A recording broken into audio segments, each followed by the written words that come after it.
Let me share something fascinating, and I mean genuinely unsettling. 3I Atlas has cleared Jupiter. By every intuitive measure, that should have been the moment this story got easier to tell.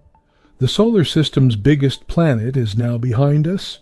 We have another reference point pinned to the trajectory, and the outbound leg has begun. I've spent decades studying this, and usually that's when things clarify. Not this time.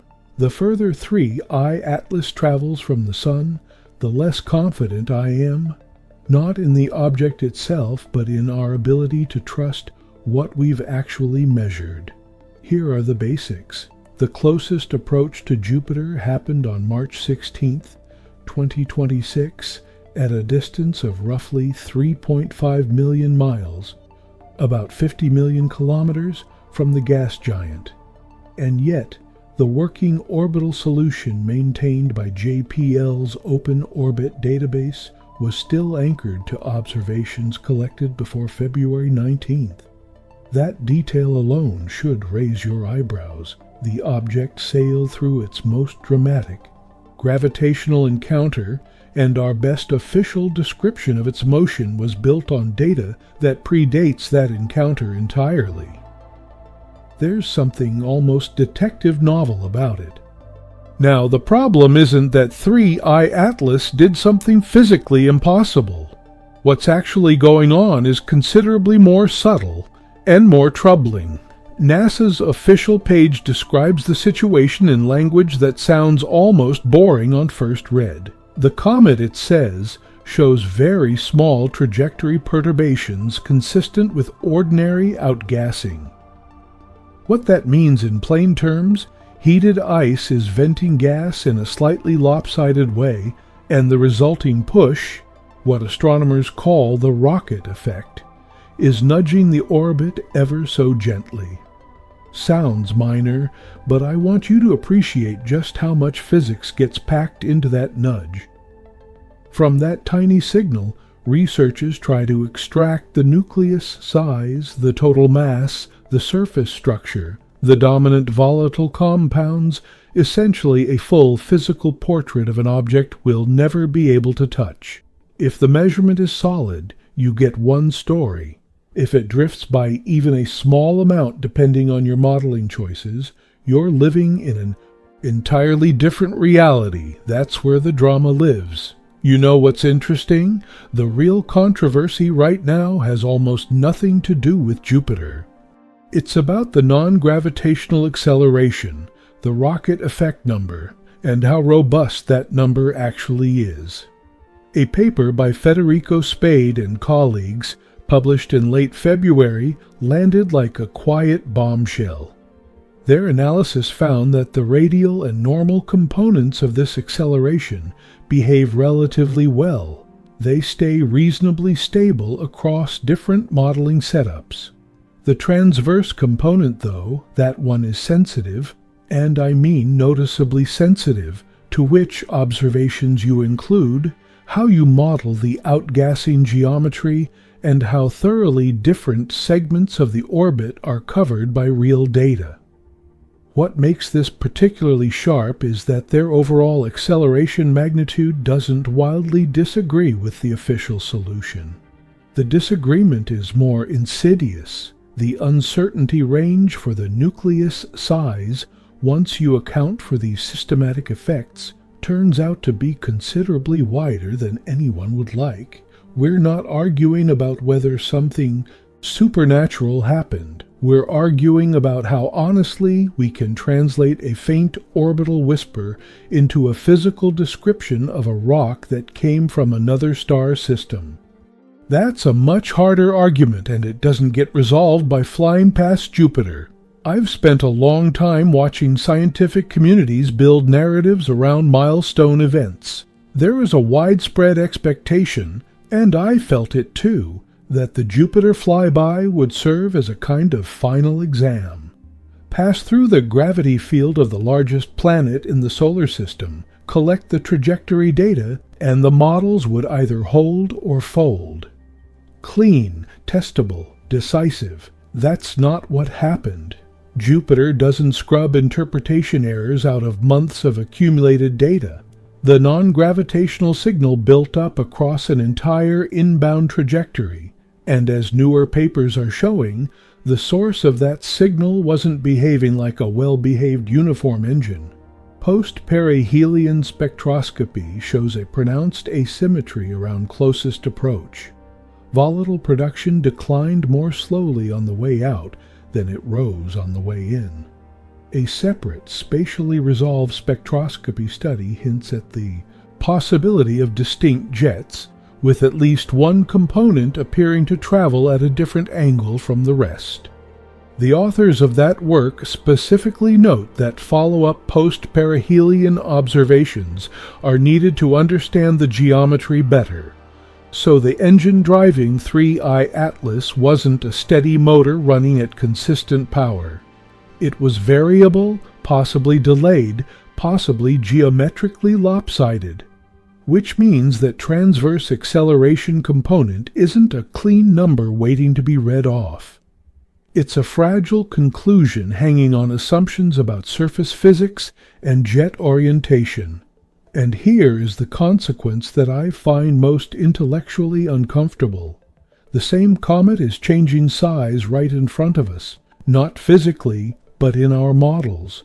Different research groups connect the acceleration to mass loss through different assumptions, and the resulting nucleus estimates diverge dramatically.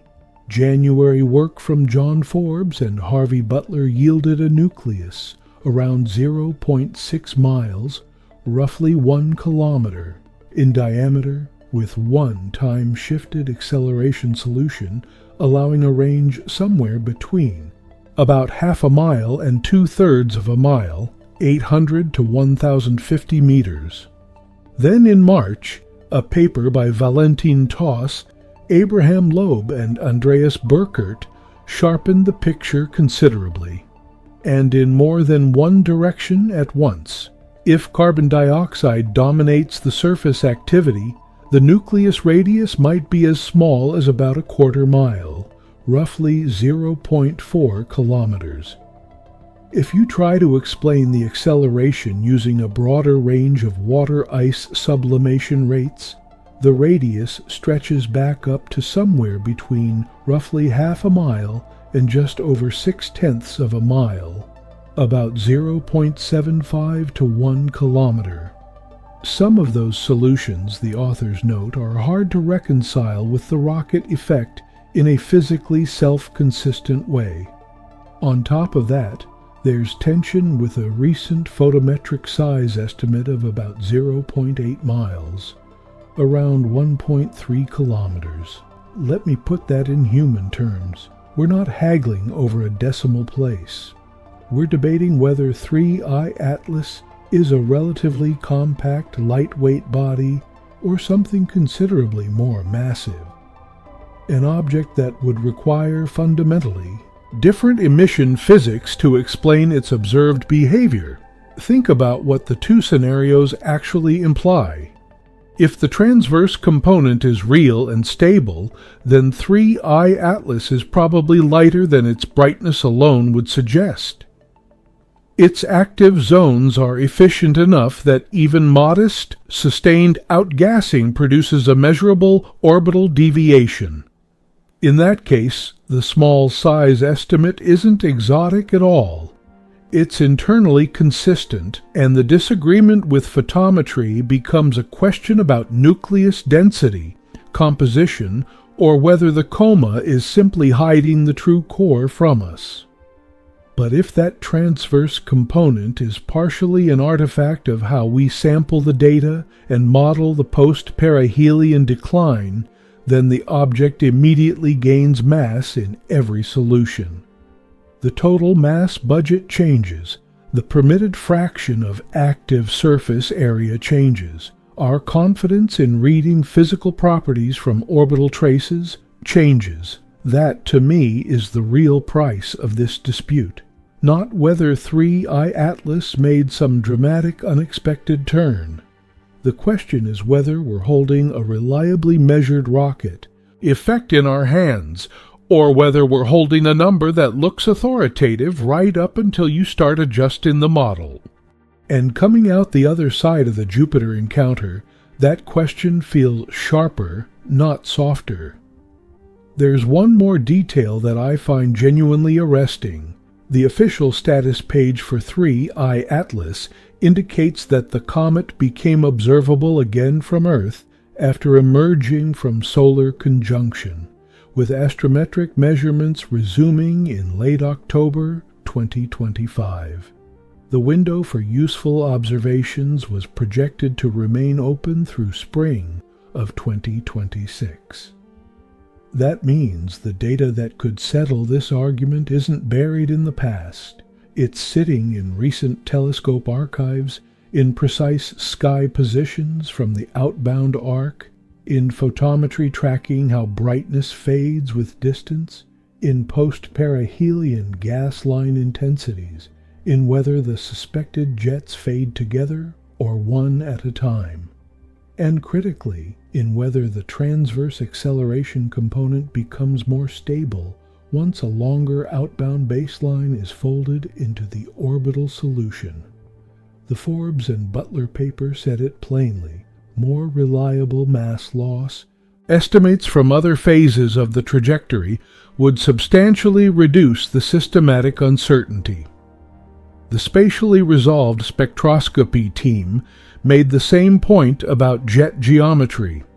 The answer won't come from a single dramatic image or a press conference headline. It will emerge quietly, incrementally, from the intersection of orbit data, brightness curves, spectral measurements, and time. And this is exactly why the Jupiter flyby didn't close anything. It eliminated the easy explanations. Before that encounter, there was always a rhetorical escape hatch. Once we're past the giant, the picture will snap into focus. That hatch is gone. 3I Atlas is moving away now, decelerating gradually from its post-perihelion velocity, and eventually it will exit the solar system on the same hyperbolic trajectory that carried it in. Interstellar origin, interstellar destination. If we don't figure this out while it's still observable, the argument stays with us permanently, and the object leaves. I've been at this long enough to know how cold that feels. The hardest part of the 3I Atlas story hasn't been the rarity of the observation. It's been the honesty required to admit how naturally we can mistake a mathematically convenient picture for a physically confirmed one. Jupiter is behind it now. But the real boundary was never where the comet crossed near a giant planet. It runs right through the middle of what we think we know, and what we've actually earned the right to claim. That's what makes 3I Atlas genuinely captivating, at least to someone who spent a career on this. It doesn't just challenge us to study an interstellar visitor. It holds a mirror up to the limits of our methods. The most interesting thing happening right now isn't in the comet's tail. It's in what that tail did to the orbit, and whether we're reading those tracks with the rigor they deserve.